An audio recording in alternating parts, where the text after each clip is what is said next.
Halo semua, di video kali ini gue akan membahas mengapa jadi data analis adalah pilihan karir yang tepat. Beberapa waktu yang lalu kita sempat mendengar kabar kalau 2023 akan menjadi tahun yang berat. Sekarang ini aja udah banyak perusahaan startup yang melay-off karyawannya. Jadi, mungkin ini saatnya untuk kalian mempertimbangkan data analis sebagai jalur karir. Makanya gue akan kasih tahu kalian 5 alasan mengapa memilih karir sebagai data analis adalah pilihan yang tepat. Sebelum masuk ke alasan mengapa menjadi data analis, gue mau mengucapkan terima kasih kepada kalian semua yang udah subscribe channel ini, yang sampai sekarang sudah lebih dari 1000 subscriber. Mungkin buat beberapa orang 1000 subscriber ini biasa aja, tapi menurut gue ini sangat berarti. Apalagi ketika baca komentar kalian yang merasa konten ini bermanfaat, itu bikin gue lebih semangat lagi untuk bikin konten. Mungkin beberapa hal gue masih ada kekurangan, ya sambil berjalan gue akan pelajarin dan perbaiki lagi supaya bisa menghasilkan konten yang lebih baik lagi. Kita langsung aja ke alasan yang pertama yang menurut gue adalah data analis adalah karir yang stabil. Perlu kalian ketahui kalau masyarakat di dunia menghasilkan data sebesar 2,5 quintillion bytes atau 2,5 juta terabyte setiap harinya. Artinya bahan bakunya si data analis ini itu melimpah banget. Apalagi makin ke sini semua industri berlomba-lomba untuk beralih ke digital dan pasti akan lebih banyak lagi menghasilkan data. Makanya pilihan karir sebagai data analis adalah pilihan yang bagus karena akan selalu dibutuhkan seseorang untuk mengolah data, dan gue percaya kita nggak akan melihat penurunan kebutuhan data analis ya kurang lebih dalam waktu minimal 5 sampai dengan 10 tahun ke depan. Kemudian, alasan yang kedua adalah setiap industri butuh data analis. Apalagi, setiap industri yang sudah paham bagaimana dampak positifnya kalau mengambil keputusan bisnis yang berdasarkan data. Mereka bisa lebih unggul dibandingkan dengan pesaingnya yang mengambil keputusan hanya berdasarkan pengalaman dan perasaan. Tapi pada akhirnya, para pesaingnya ini juga nggak mau kalah. Mereka juga ikutan mengembangkan tim analytics-nya. Dan ini bisa ditemukan di setiap industri, mulai dari pertambangan, pertanian, retail, farmasi, keuangan, ataupun kesehatan. Akhirnya, semua industri berlomba-lomba untuk investasi dan membangun tim analytics-nya ini menjadi yang terbaik. Ini bisa menjadi keuntungan bagi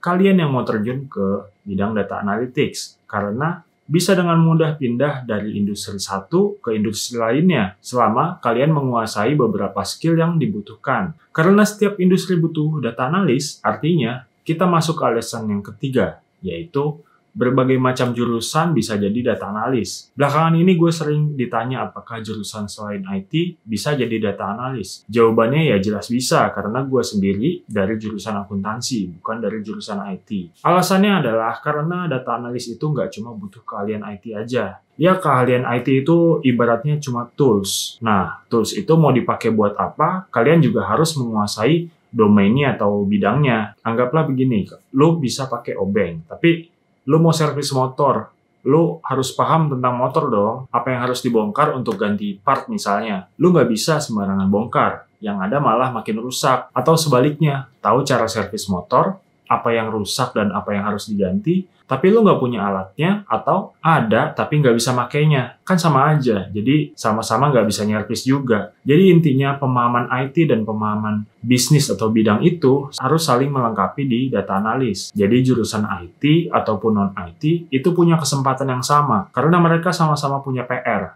Yang IT harus belajarin bidang industrinya, dan yang dari jurusan non-IT harus paham cara memanfaatkan software dan teknologi yang mau digunakan. Alasan yang keempat adalah menggunakan banyak tools dan teknologi terkini. Kalian akan banyak menggunakan tools dan teknologi sebagai data analis. Sebagai data analis, kalian akan banyak menggunakan tools dan teknologi. Misalnya untuk mengelola data, kalian menggunakan bahasa SQL. Kemudian, kalian juga menguasai bahasa program seperti Python dan R. Kemudian menguasai software seperti Excel, Tableau, Power BI, dan juga kalian berkesempatan untuk menguasai layanan cloud seperti Google Cloud, Amazon Web Service, dan juga Microsoft Azure. Penguasaan teknologi seperti ini sangat berharga dan memiliki nilai tambah di mata hiring manager. Dengan begitu, kalian bisa punya pilihan apakah mau lanjut meniti karir di bidang data analytics atau switch karir ke role lainnya.